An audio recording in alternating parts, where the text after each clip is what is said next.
ఆంధ్రప్రదేశ్ రాష్ట్రానికి వస్తే మీ పార్టీ అధ్యక్షురాలు అసెంబ్లీకి పోటీ చేయడం లేదు, అంచేత కాంగ్రెస్ పార్టీ అసెంబ్లీ పోటీలో లేదని అనుకోవాలి.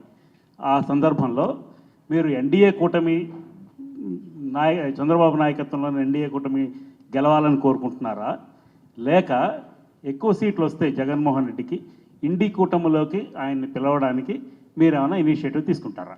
ప్రశ్నలు చాలా ఉన్నాయి కానీ దీంట్లో చాలా సింపుల్గా సమాధానం చెప్తా. నేను నాయకులకు నాయకుడిని కాదు, నేను కార్యకర్తలలో కార్యకర్తను. కార్యకర్త మనసు ఎరిగి పనిచేస్తా కాబట్టి పార్టీలో నాకు అవకాశం వచ్చింది, తొందరగా నేను గుర్తింపు తెచ్చుకున్నాను. Point number 1. Point number 2, party ఎవరు ఎక్కడ పోటీ చేయాలో నిర్ణయిస్తుంది. అమిత్ షా గారు పార్టీ అధ్యక్షుడిగా ఉన్నప్పుడు పార్లమెంట్ సభ్యుడిగానే పోటీ చేశారు. దాని అర్థం గుజరాత్ కాంగ్రెస్ పార్టీకి ఇచ్చేసి అమిత్ షా గారు ఢిల్లీకి పోతున్నారని కాదు. అక్కడ ఉన్న పరిస్థితులు, నేపథ్యము, అవసరము, రాజకీయ పార్టీ విధానాలలో భాగంగా ఈరోజు ఎన్నికలు చేస్తున్నాము. మూడవది, వారు వీరు కాదు. నేను వైజాగ్ వెళ్ళి షర్మిల గారే ఆంధ్రప్రదేశ్ రాష్ట్రానికి ముఖ్యమంత్రి అవుతుంది, నిజమైన రాజశేఖర రెడ్డి గారి వారసురాలు వైఎస్ షర్మిల గారు. ఎందుకు అని అంటే రాజశేఖర రెడ్డి గారి చివరి కోరిక రాహుల్ గాంధీ గారిని దేశానికి ప్రధానమంత్రిని చేయడము. వారసత్వము కుటుంబ సభ్యులతో రాదు, వారసత్వం వాళ్ళ విధానాలను కొనసాగించినప్పుడు వారసత్వం వస్తుంది. వైఎస్ఆర్ గారి యొక్క రాజకీయ వారసురాలు వైఎస్ షర్మిల గారు. పార్టీ ఆదేశాల మేరకు ఆవిడ పార్లమెంట్ ఎన్నికల బరిలో దిగింది.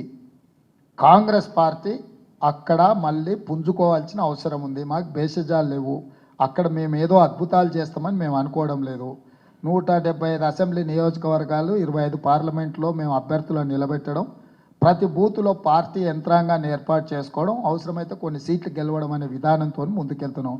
ఫస్ట్ గెలిచే వాళ్ళను ఓడిస్తాం, ఓడించిన వాళ్ళను తెరమరుగు చేస్తాము, ఆ తర్వాత మేము అధికారంలోకి వస్తాం. కాంశీరామ్ గారి విధానమే కాంగ్రెస్ పార్టీకి ఆంధ్రప్రదేశ్లో మా విధానం.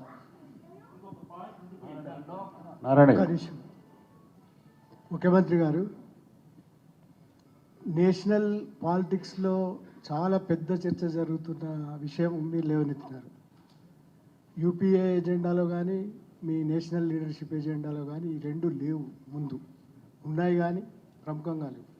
రిజర్వేషన్లు, రాజ్యాంగం రద్దు, చాలా పెద్ద టాస్క్ని ఎత్తుకున్నారు మీరు. ఇది ఒక ఎన్నికల ఎత్తుగడన, భవిష్యత్తులో దీని మీద ఆధారపడి చేయాల్సిన పోరాటాలకి ముందుంటారా? ఈ రెండింటికి సమాధానంగా. డెఫినెట్గా, అంటే నేను ఆధారాల ప్రాతిపదికన ఈ అంశాలు లేవనెత్తిన. 2 విషయాలు ఇందులో. 2000 సంవత్సరంలో ఎన్డీఏ అధికారంలో ఉన్నప్పుడు అటల్ బిహారీ వాజ్పేయి గారు కేఆర్ నారాయణన్ గారి ప్రసంగంలో రాజ్యాంగాన్ని మార్చే విషయానికి సంబంధించిన అంశాన్ని ప్రస్తావించిండు. 21 ఫిబ్రవరి 2000 సంవత్సరంలో గెజిట్ నోటిఫికేషన్ విడుదల చేసి జస్టిస్ వెంకటాచలయ్య కమిషన్ అపాయింట్ చేసిండు.